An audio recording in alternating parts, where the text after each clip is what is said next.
everyone. Welcome to another episode of Yarn Talks with Lizzy Knits. I'm Erin Gates, the designer behind Lizzy Knits and the owner of Three Birds Yarn Studio. And today I want to talk pattern design obstacles or pattern design hiccups, and specifically with my newest pattern. So if you kind of follow me on social media, earlier this week I released the Trinity Beanie. That's this little chunky, bulky way cable knit hat. I am so loving the final product, and everything's finished, tested, edited, and all available online. But I just wanted, today, we're just gonna talk about this hat. And the design process was a little not as smooth, I had some troubleshooting issues with this design. So I'm just gonna share my thoughts on it. And if you're ever curious about what the design process looks like, or but also for my own experience, I've been designing for a long time, but every pattern kind of works out differently. Some are super quick, small portion of them are super quick, where I kind of have a sketch, or I sketch up a chart with the symbols, or I'm trying to match a current pattern, and it's like cool, and my stitch count is on, especially with like hats. I love, it's like gauge is perfect, stitch count was spot on, the crown all came together in like first try. That happens about like 5% of the time with pattern writing, but I wish it was more. But it's a trial and error, it really is. And sometimes when I design a hat, I have like such a clear picture of what I'm trying to do. Like, okay, and I currently experience this with a super bulky yarn pattern that I'm working on. I wanted to do texture, and then I realized like, wow, these stitches are so big, I can't fit as much texture as I can in this amount of area. So like there's problems like that. And then before you know it, I rewrite the pattern 6 times, and the final product looks absolutely nothing like my original thought. But like that's all part of the process as well. It's kind of fun to watch, like see the pattern evolve as through trial and error. But this Trinity Beanie, back to the Trinity Beanie, this all stemmed from these Trinity fingerless gloves, another pattern of mine. And this pattern has been edited over the years. It was actually one of my very first patterns that I've ever written. And over time, my style of writing has changed a lot, my template, my layout, everything. So like I tweaked it over time. I added a different cast on.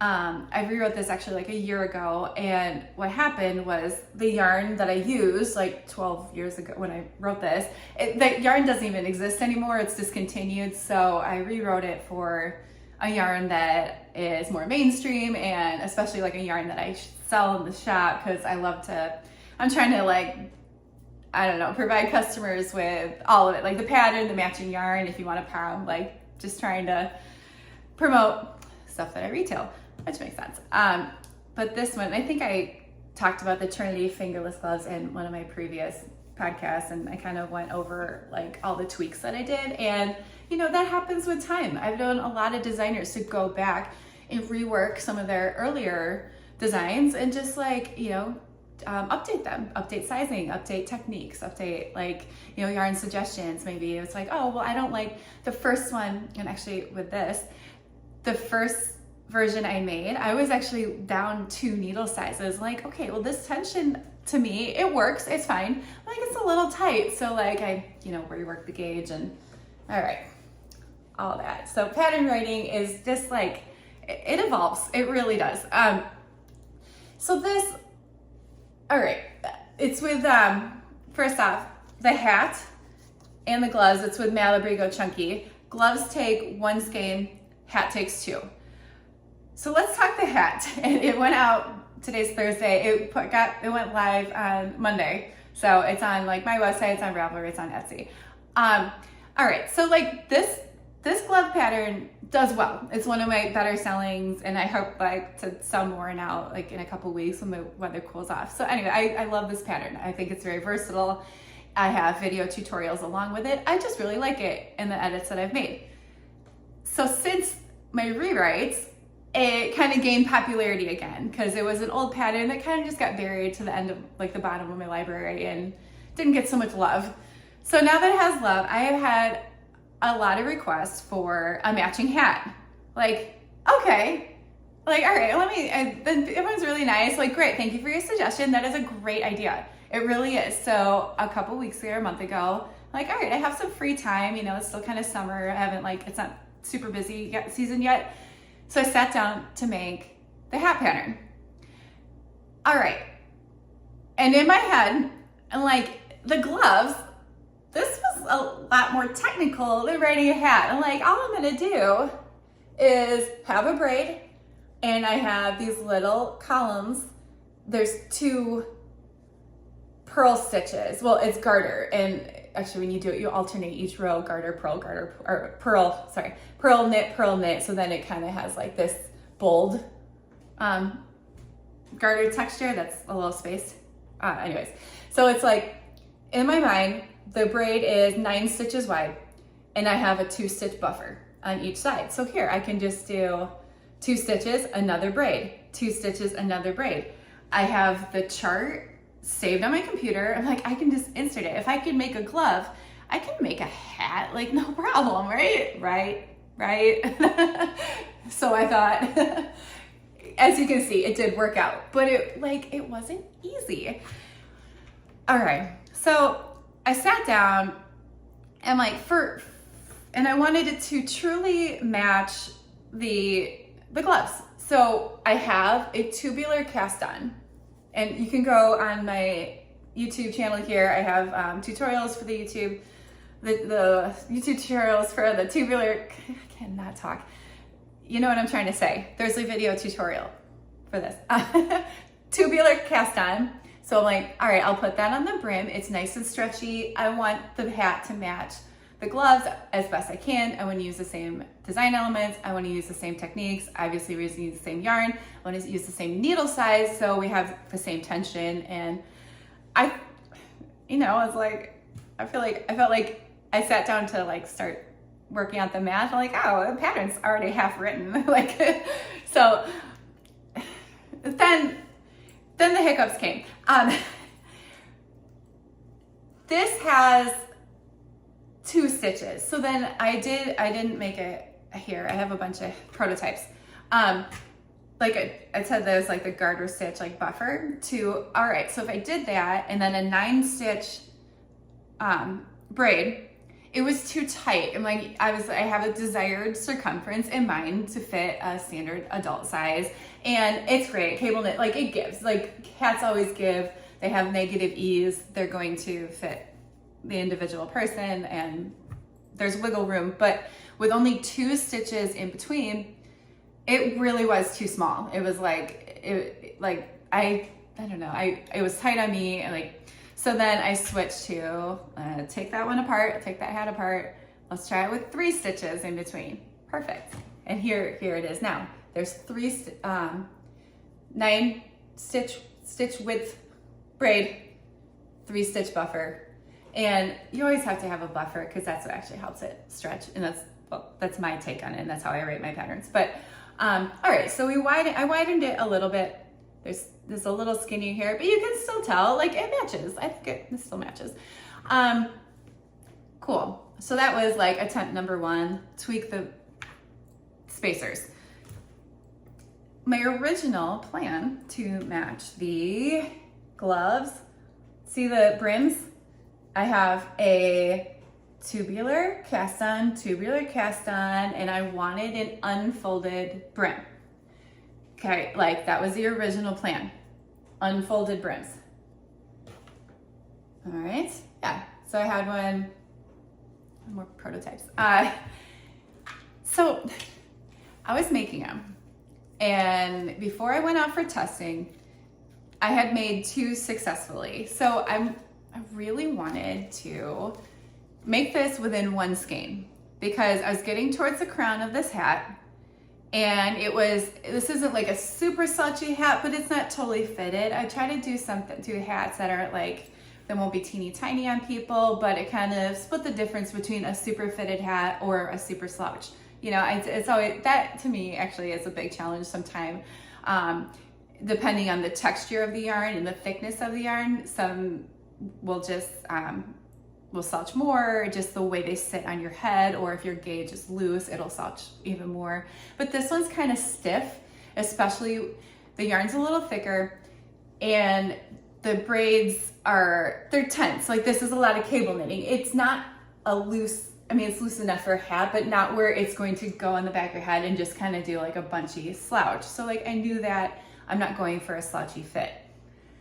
And I think this ended up just being like a quarter longer than 9 inches. So like the minimum has to be, I wanted to do in between 9 inches tall and 9.5. So you know, a little wiggle room there, depending on like how many brim rounds I do or whatever. So again, the challenge of one skein, because like I sell yarn. I do not want to push a pattern on you or like write something for a customer where, okay, you're gonna take 2 skeins, but then you're gonna use like 10% of the second one. Like that's not, I hate that. Like, I mean, some patterns you can't avoid it. So it's not saying I hate that, it depends on the design. But I really was trying for a hat, it's like, I don't wanna make you buy 2 skeins of yarn and then you're basically gonna have a full one left over. Like, I really was trying to avoid that. And that is my number one problem with writing hats. Like, and I'm other designers, if you're watching this, like, you're probably like, yeah, the one skein thing. That's why I like hats that have 2 colors. Like, okay, you can maybe get 2 hats out of 2 skeins of yarn. You know, there's ways to go around it, but all right, so this one in Frank Ochre, this was my original like final copy. Like I went out for testing. I took a nice little flat lay picture of this one. I put it on Instagram. I put it on the cover photo of the file or the pattern, and like, yeah, great. When I made my 2 hats, I had like a little bit left over, and like, you know, like I kind of went back and forth on this. It's like, okay, the first hat I made, I'm like, oh, there's not a ton left over. And then I made my second hat. I'm like, oh, I had even more left over from the second one. I'm like, you know what? It's going to be fine. People who knit hats a lot, it's like, you know, like a lot of patterns cut it close. Like they just do, it's going to be fine. Mine were successful. Great. So we're now for testing. Thank you if you guys are watching. Testers are watching this. You guys are absolutely fabulous. And more than half of my testers ran out of yarn, and they ran out of yarn like it wasn't a little bit, like, and then another tester literally, actually it was all over the place. Another tester seriously had 3 rows left of the crown, and she emailed me and she's like, I cannot do this. I'm like, oh no. So like, yikes. Like, and then I'm going back like, okay, against my better judgment, like I pushed it through. I thought it would be okay. And I've really never encountered this before. But then I felt so bad. Like, you guys, like, this isn't working. Like, and then I started like a group chat on Instagram with the testers. Like, okay, like we got to talk. Like, you know, I just don't want to neglect this. Like, we need to address this. And clearly this is a big problem. And I also found out, and they, you know, you get a skein of yarn and it says, okay, there's 100 grams in here. You know, your starting weight, and it will fluctuate. Like, that's kind of just across the board with brands. Like, it says 100 grams, you might get 96 grams. And like, oh, that stings. Sometimes you might get 106 grams. You're like, sweet. Like, but these things happen. And this is really with all yarns. Like, they're you know, they do the best they can with quality control, but sometimes like that's just how it comes off the machine. It's just, you know, it's fine. Or but in this case, with this particular yarn, I was starting to have testers like, can you weigh your yarn before you start? Like, what are our starting yardages at? Because if we're cutting it close for what the pattern requires, is like, I want to make sure you have that to start. And it turns out a lot of people were under, like the skeins were coming up short. So like, And even if it was 50-50, or even if one person came up short, like out of the whole testing group, like clearly this design is not working. Like I can't put this out there if this is a possibility that I'm claiming. You can do this in one skein, and I'm gonna make kits in my store. You get a skein in the palm, you know, my store thing. And like I can't put this out there. So I was really panicky. I was definitely panicking about this one. I felt horrible because everyone had like made their hat. Like, I'm so sorry, you guys. And then I tried to brainstorm, like, what can I do to make this fix, or like shave off a little, just a little yardage, could be a little more conservative. Can I change the brim? Can I take like one row out of the brim? And then like, at this point, it's like, it's too close. Like I'm just reaching here. I ended up as another mock-up. I made this yarn's a little darker, but I skipped the tubular cast on for this one. It's like, okay, let's just do like a long tail cast on, because with a tubular cast on, it's basically, let me try to explain this quickly, or you can see there's like a little bubble here. So it looks like 2 stitches high, but it turns out then there's 2 stitches on the back. So for you do a tubular cast on, you cast on with waste yarn, and then you do like this 5-row round thing. And I'm not gonna show you, but instead of just casting on and starting your pattern, tubular cast on, you're almost, so that little bump there, it's basically double layered. You're making a double layer of fabric, which would be like you're starting like a double brim almost. But when you make it twice as thick, even though it's only 5 rows, I think 5 or 4 or 5, and then it's basically that way it rounds the corner, or it rounds the bottom edge. So I'll show you what I mean. If you've never seen a tubular, that's like the front of the hat, and it rounds around, and it kind of like, it's very clean edge, it's stretchy. Like, I love it. I think it's a really nice finish. It's a little bit more of a process, and it's like a little more of an advanced technique. But like I wrote instructions in the pattern and put a link that's written, or really I did a substitute. I ended up mentioning that you can sub out a regular long tail cast on if you don't want to tackle this. Just, you know, trying to make this more versatile. I don't want to like intimidate people when this is not a skill that is like critical to the design. Like, so but I really wanted to use the tubular cast on because that's the gloves. I wanted it to match, like use the same techniques, you know, it's a set. So like I said, the tubular cast on is kind of like a 4-round thing. So if I changed it to a long tail cast on, you won't do those extra steps. And I was trying to conserve on yardage. So it didn't work. It totally didn't work. I mean, it did like maybe stayed on 2 rounds, but in the grand scheme of things, if our starting yardage is fluctuating to begin with, this tweaking of this, like those, I'm like splitting hairs at this point. Like, it's just, I really was giving it a shot to improve this pattern, make it work. Like, I had exhausted all my ideas though. Like, I can't, like I tried, it's still too close. There's still too much room for error. And then I felt really bad because I thought the pattern was ready to go. And I'm like, this is not okay.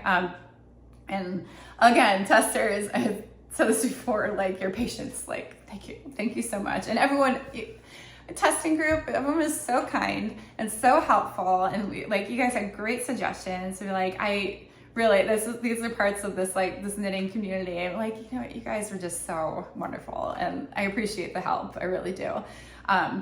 Normally testing, like patterns are ready to go, but this is why we test, I guess.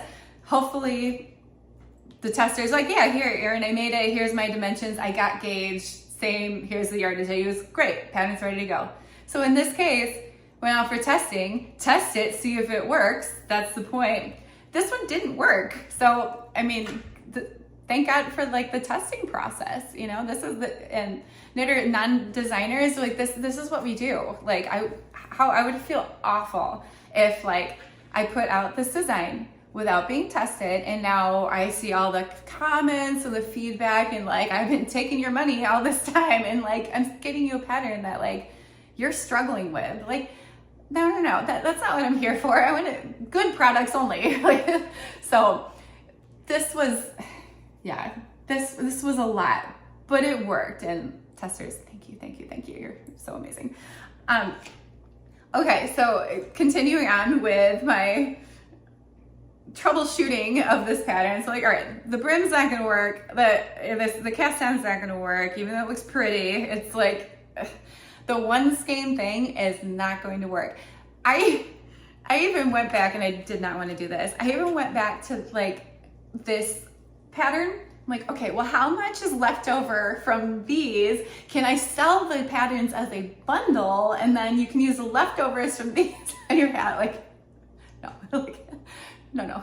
And this is not happening. And so like this takes one skein with a comfortable amount left over, but like I'm not gonna base both patterns on this pattern being constructed correctly and then relying on using that leftover yarn for the remainder of this hat. Like, okay, this is just crazy. Like, we're not doing that. But as you can see, I was like going full into brainstorming mode. I'm like, what can we do?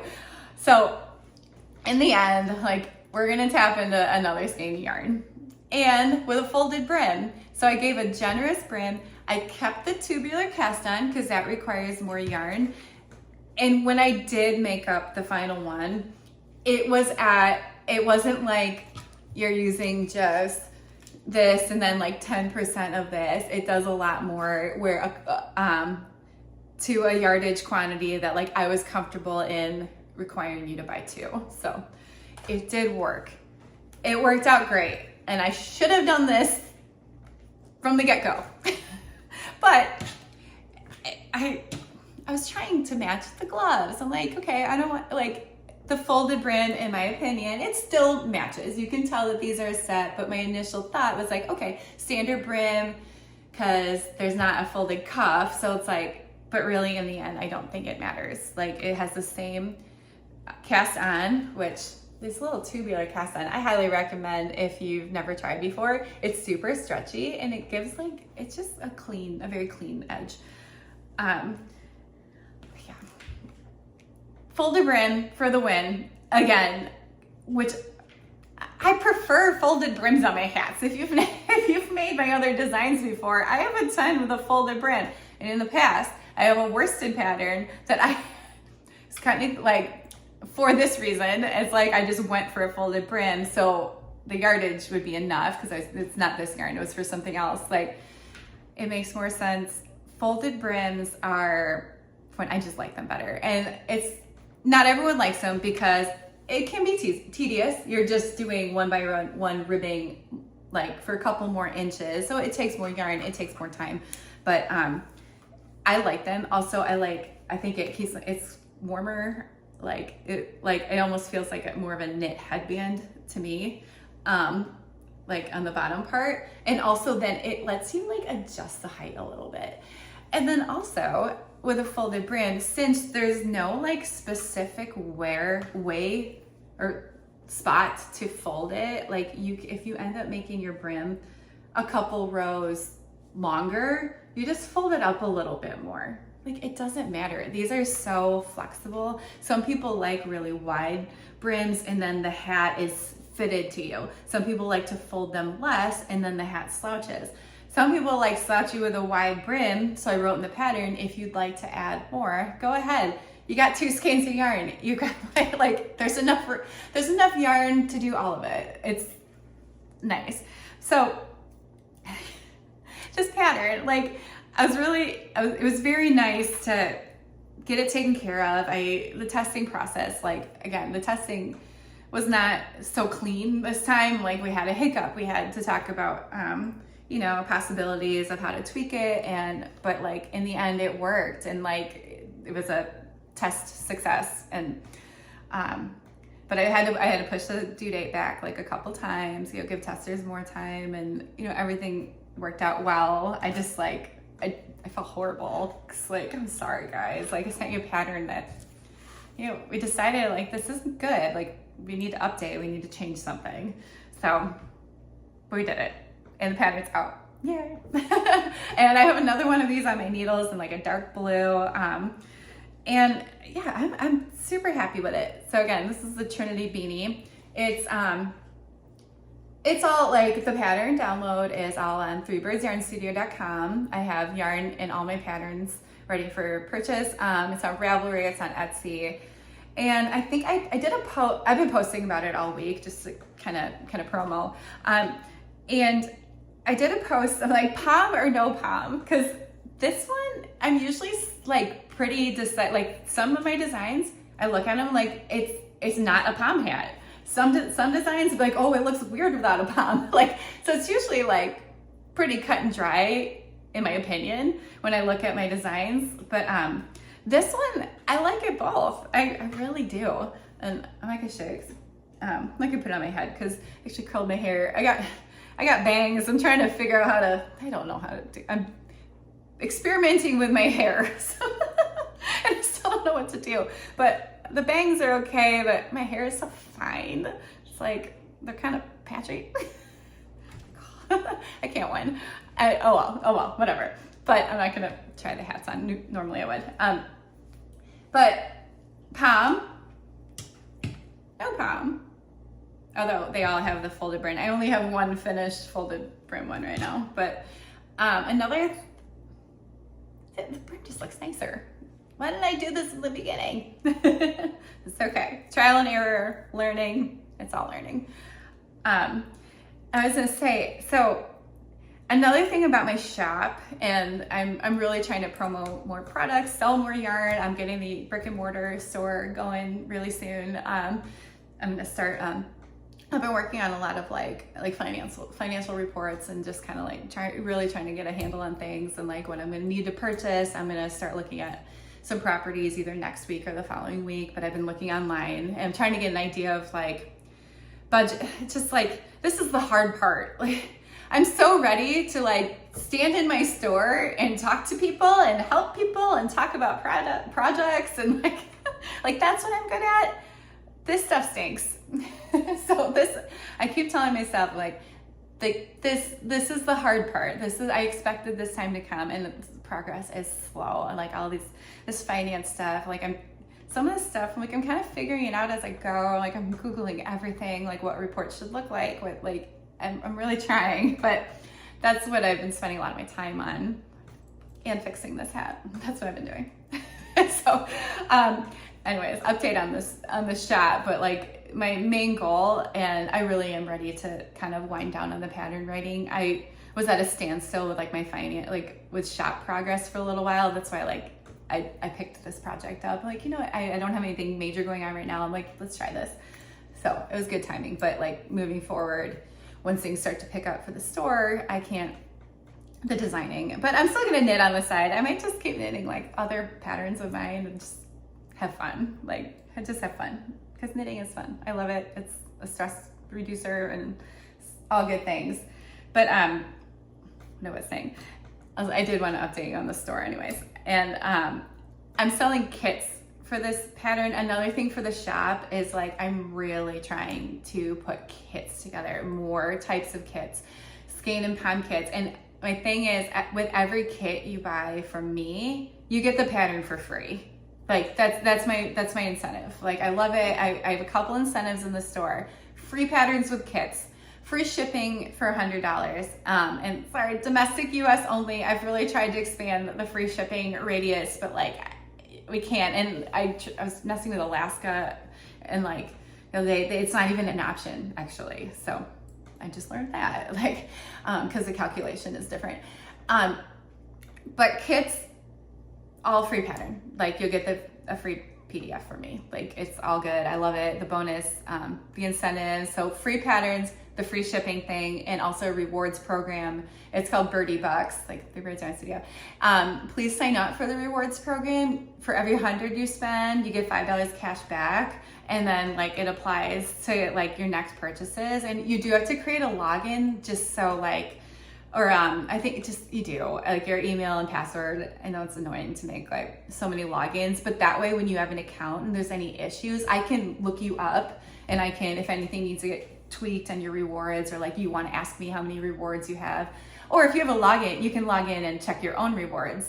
But like I had a customer order this morning and I saw she applied $20 to her order. Like, great, like that's what this is for. It's basically, it's like coupons. Those are the coupons. It's rewards with cash back, or cash. Well, I'm not sending you cash, but for your future orders. So I appreciate all my returning customers. Thank you, big hearts. I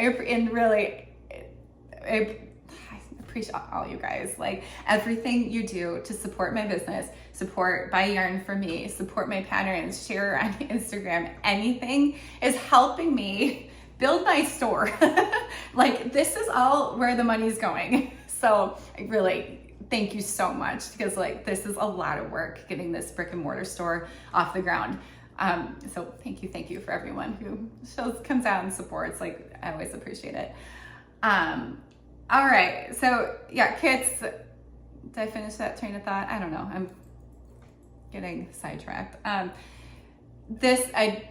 Another kit. I'm setting up pattern kits with all my designs. This one, I don't think I finished that. You get the 2 skeins of yarn and a pom-pom. So if you're a pom-pom on your hat kind of person, order a kit for me. Luckily, this I think these kits total are like either 32 or 35. That includes the free pattern, a faux fur pom-pom that are usually range from like $8 to $9. The yarn is like $14. So like you get the pattern free, and I think it's 32. So you could make a hat for $32. So not too bad. It's another reason I love this yarn so much. And this is Malabrigo Chunky. Just noted, I had to be careful with designing with it to make sure there's enough yardage. But this is a bulky weight yarn. Malabrigo Chunky is 100% merino wool. It's plied. It looks like triple or double ply. But this, back when I started like really getting into this, like 15 years ago, before like my oldest was born, this was my go-to yarn. Like in this, like it was always my favorite. So I liked coming back to it for this pattern, because like I forget how much I love it. I highly recommend if you've never knit with it before. All right, I think I just went over all my pattern woes of the writing process, all the hiccups, all the, it was a process, but hopefully I shed a little insight, or like if you wonder how I come up with things, what kind of things as designers we troubleshoot. Like it's a lot of, at the end of the day, it's a lot of minor tweaks. Like really, it's like, and I've ripped out patterns before because I finish it and be like, how do I get the decrease to look like the pattern still? That's the trick. Well, see, like you can tell it still comes through like a point, carry the design through. Like that in itself, that's a challenge. Sizing is a challenge. How wide should the brim be? How tall should the brim be? And sometimes like a row, like minusing or subtracting one row when you actually look at it, like when it's finished, it makes a difference. Like I've made hats before and it's like, you know, it looks a little off. I add one row to the brim, be like, oh, that's so much better. And it may seem silly. Like I've probably just been doing this long enough. Like I have an eye for it, but if like side by side, if you think it may, all this stuff makes a huge difference. And like, just the fact that like I had to widen these little spaces, I could have chose to put another braid almost, but kept those spaces small. This hat would have looked very different. I'm actually really glad. I like this with the wider spaces. So like, it's all these little fine-tuned points that, I mean, all the designers consider for the final product. So I don't know, that's just how it goes. All right, Trinity Beanie. It's cozy. I'm very pleased with how at the end of this whole process, the final final product, final pattern. It is ready to go. I'm super happy with it. We can call this one finished. I like these colors. The gloves are super fun too. And these are knit all on double pointed needles, which, I mean, you can sub a magic loop, but you kind of have to like put a little thought into it, because then it's on 2 needles instead of 3, which can sometimes be a challenge. But it's doable. All right, I have one more thing I want to show you, and it does pertain to this pattern. I want to show you a skill before I go, and what it is, and it made me think of this, because now that this hat calls for 2 skeins of yarn, you're gonna have to add the second one. And I mean, so let's talk yarn joining. I'm gonna switch the camera down in a second. I like to use the magic knot, and I'm gonna demonstrate it. There's so many different ways you can join yarn. This one, to me, I learned it like a few years ago. Like I learned it, I'm like, how did it take me this long? It is a knot, but it's so small and it's so tight. You can trim the ends very close to the knot and it won't come apart. Okay, I'm gonna show you. Hold on. Okay, let's go over the magic knot, and I'm gonna show you with 2 different colors. You know what, since I have it too close, like the color of the film changes. Okay, let's show with 2 different colors of yarn so you can see what I'm doing. And you will need little scissors, in a sec. So basically, I'm gonna tie this yarn around this one, and I'm gonna tie this yarn around this one. So first, let's tie this around like the purple strand. Excuse me. And you're just doing a single knot. And make sure when you put the tail through, the tail is pointing away from the center. Okay. Okay, you see it's pointing, and then I'm gonna tie this one to the pink strand, and this purple tail is gonna be pointing this direction. So let's see, I'm gonna tie this. And then this can slide, so you can like even adjust it for now and give yourself more room to work with. So for instance, if I'm tying my knot and I poke the tail through and it ends up going in this one's coming out downward. I don't want that. So I crossed it the wrong way. So play with it. So I'm gonna cross this in front. And now when I poke the tail through, okay, see it's pointing in this direction. And we tighten that one. Okay. Also, we're gonna tighten these again one more time, but first we have to slide it. So sometimes I don't like to super tighten these until we move them, because depending on the yarn, if it's so tight around each other strand, the yarn won't slide. Okay, so I have a knot, but it's not like I'm gonna pull it tight at the very end. So now pink is around purple, purple is around pink. Pull these, because they both slide. Well, I'm so glad I did this in 2 colors. Okay, pull these and they're gonna meet in the middle. See, and it almost looks like one knot right now. So now this is where you do the final pull. Let me pull on the pink. I'm gonna really tight, because we're not sliding anymore. Now let's pull really tight on the purple one. Okay, that's like very small. All right, there we go. And you're done. Pull out. No, you're not. Just kidding. Got to trim the ends. So these are my super sharp scissors. I love these. They're from Lika. I got them from Knitting Fever as a gift. I keep the sleeve on it because they're so sharp. They kind of scare me, but they're amazing. Okay, I can't look through the video for this. All right, I can't look through the camera. You can cut it pretty close to the center. Don't cut the like the working strand. And this one, we're gonna cut it down at the bottom. All right. Please don't fall apart. Like, I'm pulling this tight. You see my hands? It's not going anywhere. Look how tiny that knot is. And imagine this in the same color. Seriously, and then you can knit with this. It's not going anywhere, I promise. And you know what? Even if it does, you get to the end and it pops open, just do it again. Be like, all right, I need to tighten it a little more that time. That happens to me. Sometimes I give it a test and it pops undone. Like, all right, let's try again. But it will work.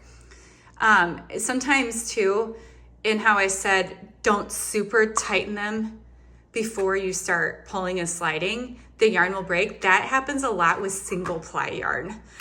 This is plied yarn is a little more durable, but single ply yarn, especially like roving and stuff, the fibers, you pull on it tightly, the fibers will pull apart because yarn, natural wool fibers are they're a bunch of short hairs all kind of meshed together like this. And they, but if you pull on it tight enough, those meshed hairs will just kind of start to split. So a little tidbit on wool product, but that's the magic knot. I use this all the time. This is my favorite join. It's so minimal, and the best thing, I love that you can trim the ends so close. So like when you start knitting, you don't have like little tails poking out. Like I hate that. And then also another thing, you don't have to weave in ends. So win-win. Okay, Fred. Oh, I'm super close this time. All right, that kind of covers it for today's podcast. I hope you learned a little something about pattern writing. So fun. And check out, if you're looking for a new bulky weight project, check out the Trinity Beanie or the Trinity fingerless gloves. All right, guys, I hope you have a great rest of your week, and thanks for watching. Bye.